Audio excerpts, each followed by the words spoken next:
Laporan yang diterima, korban ditemukan sekitar Jurang Plan 75. Memang daerah itu adalah daerah yang rawan.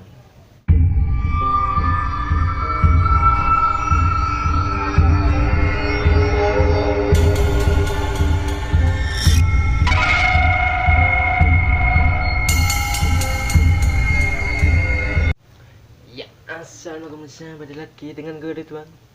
Apa kabar kalian semua? Semoga kita semua selalu diberikan keselamatan, kesehatan, dan juga keberkahan, serta dijauhkan dari wabah yang melanda dunia saya ini, yaitu wabah COVID-19. Amin. Di video kali ini saya akan menceritakan kronologi hilangnya seorang pendaki ketika melakukan pendakian ke Gunung Semeru. Penasaran dengan ceritanya? Tonton terus video ini sampai habis, dan jangan lupa like, comment, share, dan jangan lupa subscribe agar kalian tidak ketinggalan cerita-cerita mistis selanjutnya. Daripada penasaran, langsung saja kita ke ceritanya. Cerita mistis dimulai.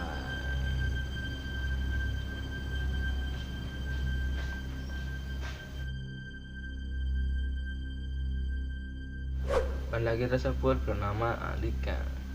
Andika melakukan pendakian bersama 6 orang temannya pada 24 Juli 2009. Di sini disebutkan bahwa 5 orang anggota tercatat dari KPALH Strajana Visipol UGM, dan sisanya berasal dari partisipan dari luar UGM.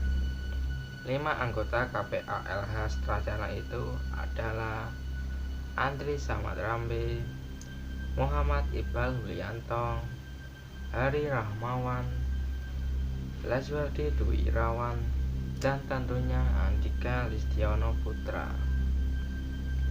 Sedangkan partisipan di luar anggota Strajana adalah Ade dari Apindo Yogyakarta dan Aska dari Surabaya.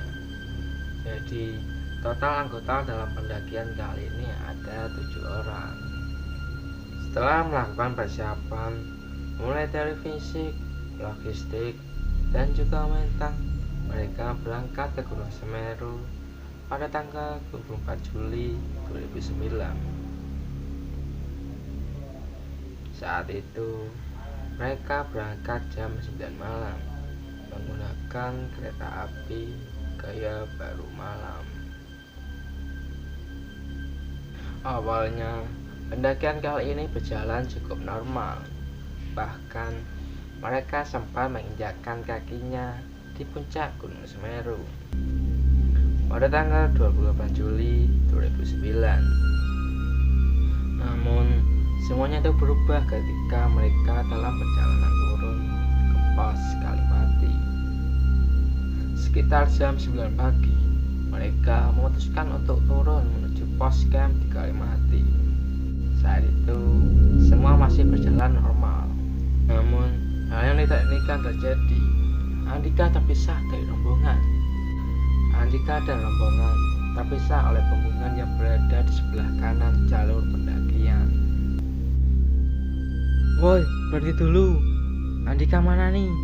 Kok gak ada? Seketika suasana berubah menjadi sebuah kepanikan dan juga ketegangan. Tapi saat itu mereka masih bisa berkomunikasi melalui teriakan.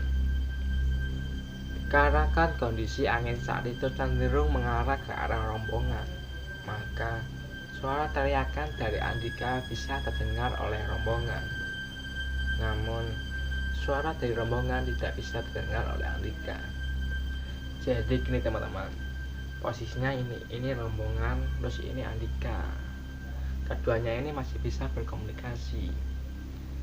Si rombongan bisa mendengar suara dari Andika, namun Andika tidak bisa mendengar suara dari rombongan karena terhalang oleh angin saat itu. Karena pada saat itu angin cenderung mengarah ke arah rombongan. Oleh karena itu suara dari rombongan tidak bisa terdengar oleh Andika. Jadi sebenarnya mereka itu masih bisa berkomunikasi, namun terhalang oleh cuaca yang tidak bersahabat saat itu. Mendengar suara Andika, Kemudian rombongan tersebut segera mencari Andika dengan memecahnya menjadi 2 kelompok. Kelompok pertama kembali ke atas untuk mencari Andika, dan kelompok kedua langsung turun dengan masuk untuk memotong jalur yang diperkirakan akan dilalui Andika. Akan tetapi, karena kondisi jarak pandang yang pendek dan medan yang sulit, menyebabkan kedua kelompok tersebut kehilangan jejak Andika.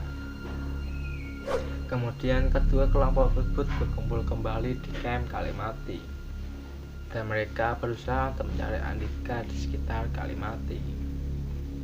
Setelah berdiskusi, rombongan tersebut memutuskan untuk membagi menjadi 2 kelompok lagi. Kelompok pertama 3 orang, Hari, Ardi, dan juga Aska tetap tinggal di camp Kalimati dengan tujuan menunggu dan memulihkan kondisi fisik. Kelompok kedua ada Andri, Iqbal, dan Ade memutuskan untuk menuju ke Ranukumbolo untuk beristirahat di Ranukumbolo. Sedangkan si Andri tetap meneruskan perjalanan ke pos pendakian Ranupane untuk melapor. Andri sampai di Ranupane sekitar jam 5 sore, dan kemudian ia segera melapor ke pos pendakian. Setelah melapor tentang kejadian hilangnya Andika, kemudian tim SAR langsung meluncur ke lokasi untuk melakukan pencarian Andika dan penjemputan 3 orang yang berada di Kalimati dan 2 orang yang berada di Ranukumbolo, temannya si Andika. 4 tim SAR ditugaskan untuk menuju ke lokasi terakhir di mana si Andika hilang saat itu. 4 regu itu berasal dari gabungan SAR Kabupaten Lumajang, Balai Besar Taman Nasional Bromo Tengger Semeru, serta para relawan setempat. Mereka mulai pencarian sejak Rabu pada tanggal 29 Juli 2009. Edi Sutrisno, Kepala Seksi Pengelolaan Taman Nasional Bromo Tengger Semeru 3 saat itu, mengatakan hingga Kamis 30 Juli 2009 siang pihaknya belum menerima kabar terbaru soal perkembangan pencarian korban. Belum ada berita peralatan baru dikirim tadi malam, katanya. Kabar terakhir menyebutkan kalau masing-masing regu telah menempati titik pencarian masing-masing. Dari titik pencarian itu, tim SAR akan mulai melakukan pencarian, katanya. Beberapa regu itu nantinya akan bertemu di pos Kalimati sebagai pusat koordinasi pencarian di lapangan. Pencarian ini juga dibantu oleh 20 orang anggota dari KPA LH Strajana yang diberangkatkan pada Kamis 30 Juli 2009 pagi untuk membantu proses pencarian Andika. Tim SAR dan relawan lainnya sudah melakukan pencarian selama 6 hari dengan menyisir sejumlah kawasan yang diduga kuat sebagai lokasi hilangnya mahasiswa UGM tersebut. Kawasan Jurang Blang 75 itu merupakan daerah yang berbahaya dan bukan jalur pendakian.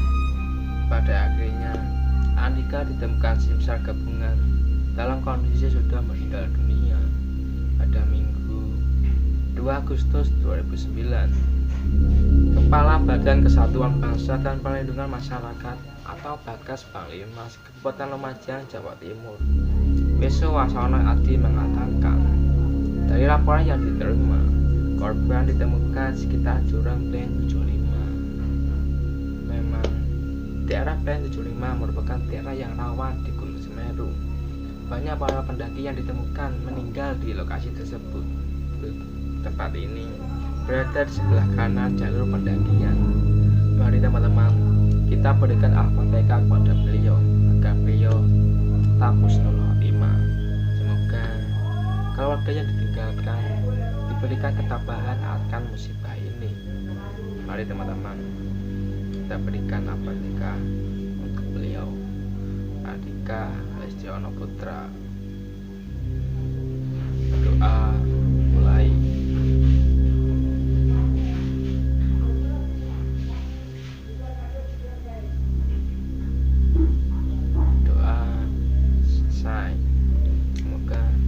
Amal ibadahnya diterima di sisinya dan beliau diampuni itu saja cerita dari saya. Semoga kita semua selalu diberikan keselamatan, kesehatan, dan juga keberkahan. So, jangan lupa like, comment, share, dan jangan lupa subscribe, dan jangan lupa nyalakan tombol notifikasinya agar kalian tidak ketinggalan cerita-cerita mistis dari saya. Terima kasih. Saya Ridwan. Wassalamualaikum warahmatullahi wabarakatuh. Saya tunggu kalian di episode-episode selanjutnya. Cerita mistis. Bye.